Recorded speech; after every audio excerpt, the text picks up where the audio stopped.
Welcome back. Now, the Desmond and Leah Tutu Legacy Foundation has a new CEO.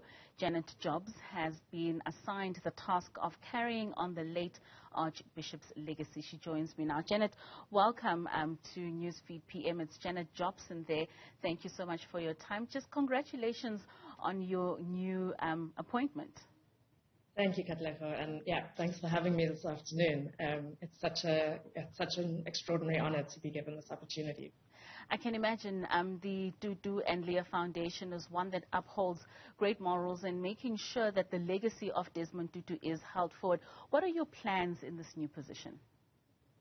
Well, I think it's really important to note that the Arch having passed away in December last year means that the work of the foundation is now even more important than it ever has been. I think we're really clear as an organization and as a team that our mission now is to protect and preserve his legacy, and we have an extraordinary exhibition that we've just launched that does that.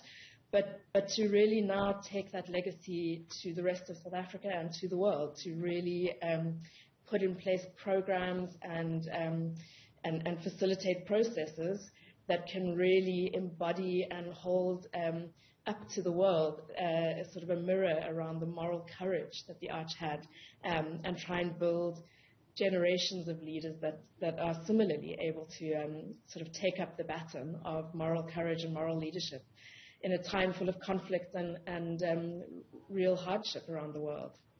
Speaking of real hardship around the world and just creating leaders that will be exemplary in the world, we are seeing that the Ukraine and Russia war is continuing. What's the stance of the foundation in that regard?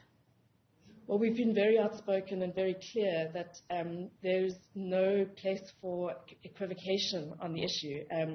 Russia has invaded a country, and we need to stand very firmly against war, against invasions of sovereign nations, and against sort of the unnecessary killing of peoples.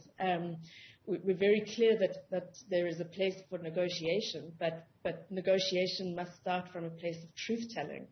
And so although the South African government has wanted to seek out a negotiated settlement, which we agree is the way forward, it cannot do so without calling out the Russian government for an absolutely inexcusable use of force on another people. So we're very clear and very committed to trying to find ways to contribute towards sort of Russia leaving the Ukraine and the Ukrainian people rebuilding their own nation and their own humanity and healing beyond this horrific time. Certainly. You spoke earlier of an exhibition that is going to be taking place, with your new appointment and this exhibition coming in. Just take us through what the exhibition is and what it aims to achieve. Well, the exhibition is focused, it's called Truth to Power, and it's a collaboration with the Apartheid Museum, and it's really trying to create an experience for people who visit of the enormous role that the Arch played, and Mama Leah, and the churches in general in the struggle against apartheid. I think we can often reduce the struggle to sort of political organizations and political movements, and really what the exhibition does is give a very clear example of the work of the Arch and the work of the SACC and other religious bodies in being able to fill a vacuum of leadership in a time when most leaders in South Africa, most political leaders, were in exile, really being the voice of South Africa in the world. And so the exhibition is currently open to the public. We've really enjoyed having people coming through our building and really experiencing the magnitude of leadership that the Arch really undertook for the people of South Africa during apartheid. We have great plans for future exhibitions. This is a permanent exhibition, but we'll be over the coming years doing a range of new exhibitions and temporary exhibitions focused on the life of Mama Leah and on the Arch's courageous and moral leadership post-apartheid.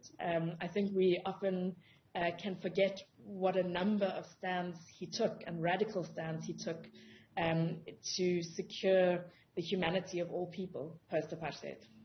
Speaking of Mama Leah, we know that we lost the Arch quite late last year, and these were people that were together for quite the longest of time. Do you by any chance know how she's doing and how she's keeping up?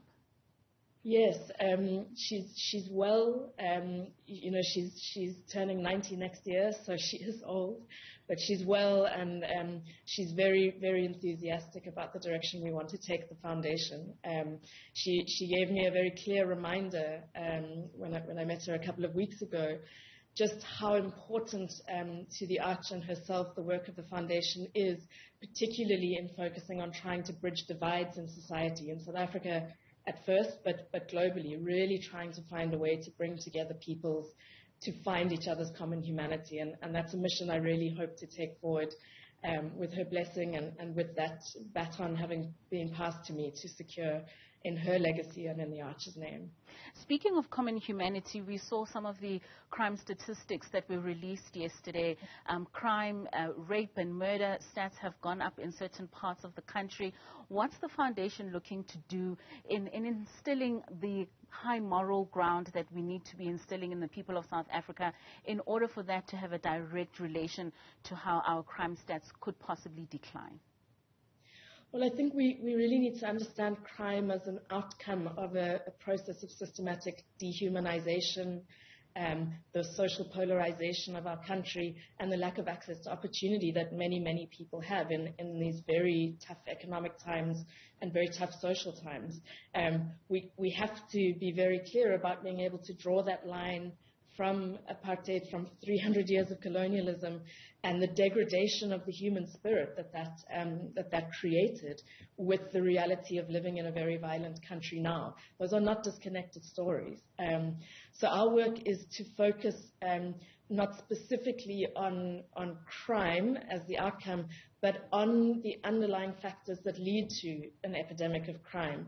So fundamentally trying to change the terms of recognition of people, trying to create opportunities for all peoples to access their deep humanity. The Arch always believed that although as humans we may have sometimes an instinct towards bad, our goodness is fundamentally more powerful and more present and more accessible than our bad characteristics.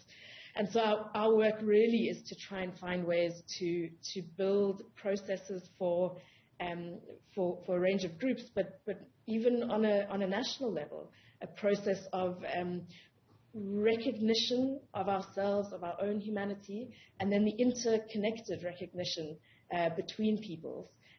The pain of our past sits very heavily in all of our hearts, and I think until we reckon with it truly, we will continue to see a spiraling of outcomes such as crime in a context of such enormous economic and social hardship. Janet, thank you so much for your time. We wish you all the best in your position, and we wish all the work that the foundation will be doing to be quite prosperous. Thank you so much for your time. Thank you so much, Katlego. That is Janet Jobson, who is the newly incoming CEO of the Tutu and Leah Foundation.